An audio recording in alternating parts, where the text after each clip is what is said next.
Good morning, Hampton Roads. How's everybody doing today? And welcome to Virginia's only local real estate investing podcast, where we get to talk about local investors, local deals, and all things local. I'm your host, the founder of the Master Investor Academy and author of my best-selling book, Work Just Gets in the Way of Making Money, Scott Jelinek. Welcome, guys. How you doing today? I'm sorry I missed the last 2 days. I'm going to explain to you why in just a minute. I was out of town at a Mastermind, but I'm going to talk about that today. I wanted to tell you, if you have not done so already, go ahead and subscribe to the channel, or if you are on podcast, go ahead and subscribe to it and leave a rating and review. You can put your information in there as well for adding to the buyers list. So if you're local in our area, put down where you buy and the best way to contact you as well, because we're trying to build a buyers list on there under the reviews for the podcast. If you're on YouTube, just go ahead and subscribe to the channel, and we will see you as you keep getting these new ones coming out. So what I wanted to talk to you about today, before we even get into that, let me tell you something else. I got a text that I wanted to respond to from Justin that said, where I live, there are no opportunities for SlowFlips. Now, he's not local, so he's in Minneapolis. So he said, and yet I'd like to acquire them. Do you personally buy SlowFlips outside of Virginia? Do you have any rule of thumb that you would follow for owning them remotely? And it's a minimum of a 2-hour drive to get to a 30 grand property. I live in Minneapolis, and 120 grand doesn't buy a meth house here. Thank you. So, Justin, so the answer is I personally do not buy outside of my area, not as of yet anyway. I may in time, but I have plenty of people who do. And so it is not as daunting a task as you would think. If you were a landlord, then you would just get a property management company, right? Say you wanted to buy in Ohio, and you would get an Ohio property management company, and that is the way you would work it, and end of story. Not that complicated. But with SlowFlips, you're not the landlord. You're more or less just acting as a bank, and so you're processing payments. So you do not need to hire a property management company. You will need somebody, unless you want to go for that 2-hour drive, you will need somebody to take pictures and video of properties for you, to put lock boxes on it.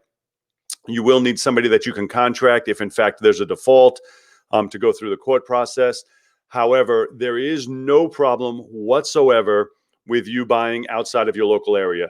My one advice I will give, if you are going to buy outside of your local area, to pick a market and then buy all throughout that market. So then you can start doing economies of scale by having one guy who does 10 videos for you, one person who goes to court for you, one locksmith who changes locks, instead of having 20 cities throughout the country and you got to go all over the place. So if you find one good market that works and it cash flows, and you can buy them at these numbers, and then you can collect the amount we need to be paying off our loans in 5 years, then I say you just pick that market, and now you start scouring that market for more and more SlowFlips. But the short answer to your question is absolutely yes, you can buy outside of your market. I actually may start looking into that myself, and I've been big into staying into my market. But as we're getting bigger and bigger, and we got more and more people buying, they're becoming harder and harder to find. And so I may even consider it at some point. Now, not right now, because we still have a lot of opportunity here in Hampton Roads. But maybe 5 years from now, I may start looking and saying, okay, I'm going to pick another area and then try and dominate that area. But as of right now, I stay strictly local in the Hampton Roads market. But you absolutely can. We have a lot of coaching students who do that.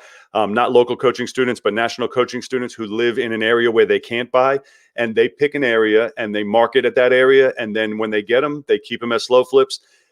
But my big advice I can give you is just pick one market, so you can start building up and having your one guy who will go and change the locks when need be, your one guy who can stick up signs for you, and we teach those how to get there. We'll get there another time on how you find these guys. But that's my answer on that. Yes, 100%, absolutely, you can buy outside the market. The other thing I wanted to remind you of is we still have a couple spots left for this event we're doing at the end of January. So I guess it's about 2 weeks away or so. We're going to do it January 30th and 31st right here in Virginia Beach. It's going to be an all-day event, about 9 to 5, 9 to 6 each day. Right here in Virginia Beach. If you're interested in coming, we're going to go over all of the training, the 5 pillars of real estate investing. That's marketing, wholesale, rehabs, rentals, and raising private money.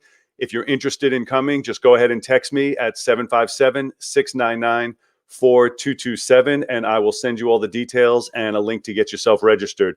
So that again is going to be January 30th and 31st.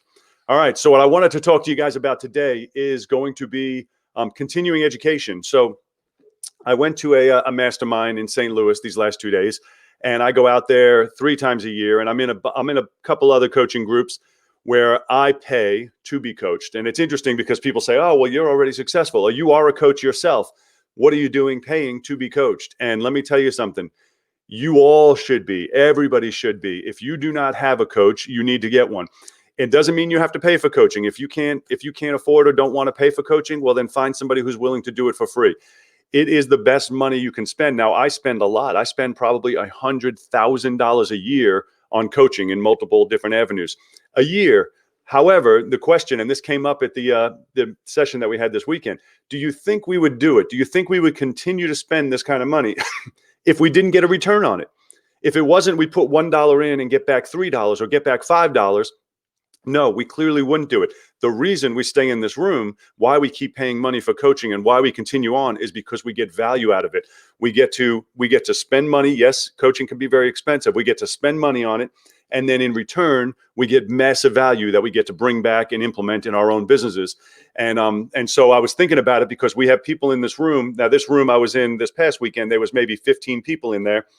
And there are some people with huge businesses that you would think to yourself, oh, if you're doing $5 million, $10 million a year, all kinds of crazy big numbers, you think, well, why do you need a coach? Why are you paying for a coach? And it came up in a conversation once, and we were all basically in agreement with, it doesn't matter how much you're making. What matters is that every dollar you spend on coaching, you get a return on. So if you put $1 out, you're getting back $2 or $3 or $5. That's why it's worth it. And that's why I will continue on that path basically forever, because we always, you get into a place where you feel like you're experienced, you feel like you know everything, but there's always something new. There's always something you can learn from someone else's experiences. So, we always say you're going to pay for your education one way or another. You're either going to pay through trial and error, or you're just going to pay somebody else who's already been through it. And so that's my short 2 cents on either masterminds or coaching. I firmly believe that you should be in one. And if you are not, let me tell you something. If you cannot find one or in an area without one, start one. And I'm not talking about a coach in this aspect. I'm talking about a mastermind. If you can't find one, or you don't have one that you can join, you can start one of your own. If say you're brand new, you can start a meetup for new real estate investors and only take a certain amount of people, and you can screen them and say you only want 10 or 20, where you could meet once a month and discuss your entire business, and everybody can help each other working through the process. The reason why a lot of times local ones don't work as well is because we're also in competition with each other. So a lot of times people don't want to divulge their secrets to random strangers in a free type setting. So a lot of times the bigger ones you have to travel to go to, so they'll only have one person from each market. But that's not the case every time. So if you can't find one or can't afford to be a part of one, then my sole advice to you on that is start one. There's plenty of people like you who want to be in one. And so if you don't find the one you want to be in, then start one. But I cannot stress enough, you need to be in one. You need to be in a program, either a mastermind or a coaching program, or both, and get yourself that extra mindset that you need. It's amazing how the wheels in your head and your brain can open up to opportunity by seeing what someone else is doing. And it's a great example. In this particular event I went to, it was 2 days, but I came home with a notebook full of ideas, full of things that I'm going to implement, things I'm going to try. And now I have a game. Our next meeting won't be for about 3 or 4 months now. And so I have a game plan of new things I want to work on before the next time we all get together. And that's the value of the mastermind. That's the value of a coaching program. And I hope you guys, again, if you don't have one or find one, start one of your own then if you have to. Not a coaching program, obviously a mastermind. Start a mastermind of your own so you can sit and brainstorm with other like-minded individuals. And then as you level up, you'll level up the quality of your mastermind as well. That's all I got for you guys today. And I apologize for not doing it these last 2 days. I had planned on it, but so I actually brought out my microphone and everything to do it in St. Louis. But when you're in this room, you're literally there from 8 a.m. until 6 p.m. And then we go straight to dinner and then straight out. And then by the time I got back, it was too late. And then I was thinking about it yesterday, and I almost wanted to do it at the airport. And I said, no, they're just going to have to wait. I will do it when I get home.